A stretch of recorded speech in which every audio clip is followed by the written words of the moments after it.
When does a coach offer a suggestion? One of the best ways to offer a suggestion is around offering a tool or a framework or a evidence-based technique that might be able to be used in a coaching session to help a client continue to grow, continue to move forward with the coaching program, and be able to almost self-coach themselves even beyond the coaching session.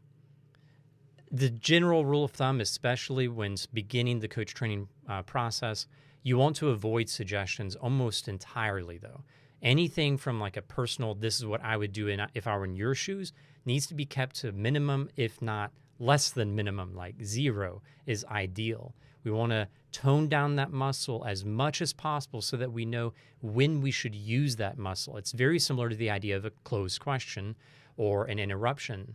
However, in coaching, really anytime we move into a suggestion of this is my opinion of what you ought to do or ought to think, that's really going beyond coaching and therefore doesn't really have a place in the coaching space.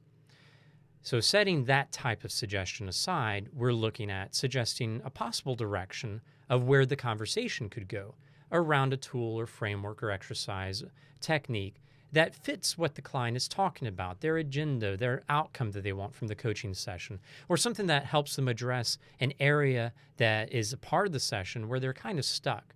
So here's some general rules of thumb on how to do this. First off, here's a demo of what it would sound like. Hey, client, based on what you're saying you would like by the end of the session, I might be able to suggest a couple of directions we could go.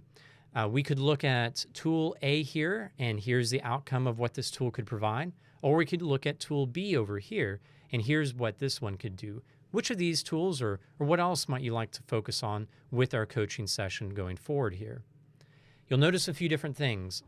I try my best when offering a tool framework to have more than one option, and I don't put them in any order. After offering a tool or framework, even if it's just one, just say, is this something you'd like to make a part of our conversation today, or is there a different direction you'd like us to go? We want to make sure we are creating a partnership around the tool. And again, another part of the competency of direct communication, one of the markers of success is I'm not attached. I'm not attached if they say, I don't want to use A, B, C, D today. I'm good.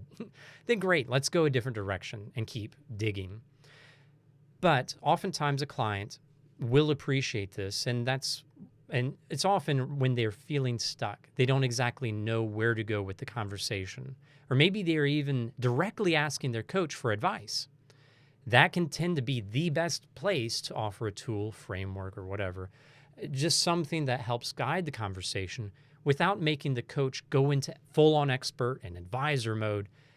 It's a great way to contribute to the overall growth of the client and discussion.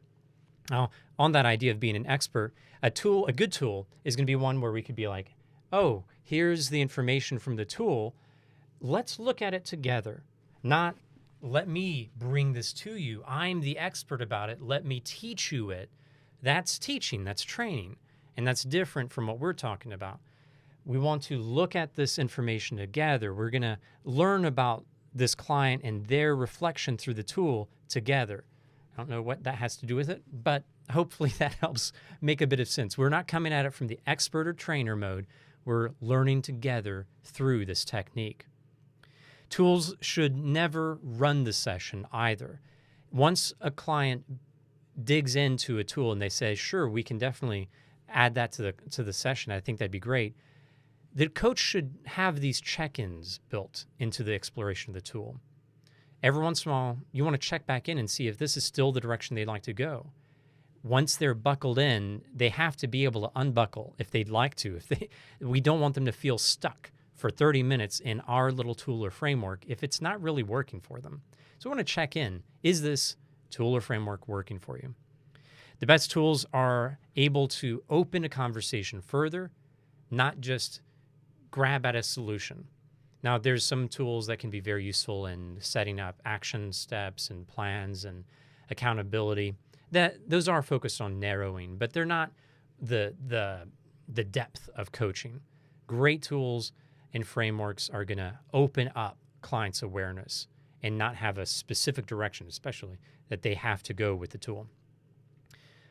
Personally, this is just my opinion, I like to avoid overbranding a tool. When you look at all the different programs out there, all sorts of different interventions, especially in the evidence-based side of things, the evidence-based work that's out there, like emotional intelligence, work in cognitive behavioral therapy and cognitive behavioral coaching, and many other wonderful evidence-based theories in practice, those are core, and there's going to be some overlap between these evidence-based concepts and all the branded stuff out there. Like, oh, here's my acronym. It's really a combination of cognitive behavioral therapy and emotional intelligence. Therefore, you need to pay me $19.99 or something like that to buy my tool or technique. I just don't like that personally. I think that I never want to charge for a PDF. I never want to charge for a proprietary product that's based on a synthesis of other people's tools and techniques that are fully evidence-based. I just want to reference, this is a synthesis of these tools. That's why I'm using it. That's a bit of a soapbox for me, but I think that helps create, if it's overbranded, if the person's charging for it, sometimes charging beyond the regular coaching, in my opinion, it can maybe create a sense of psychological, an environment that's not as psychological safe as what we like. They need this tool to work because now they've invested money in it, and it wasn't an expected expense. Again, my opinion there, though. Great tools help a client self-coach. And this is something that might be a bit of an opinion, but it's also something that generally, again, my opinion, great coaches believe by the time I'm done coaching someone, they ought to be able to self-coach and grow on their own in that area of their life. They should be able to go on their own. Now, this doesn't mean that a coach can't work with a person for 5 years, but every so often, every 6 months, maybe every 12 months, they need to refresh what the focus of the coaching is.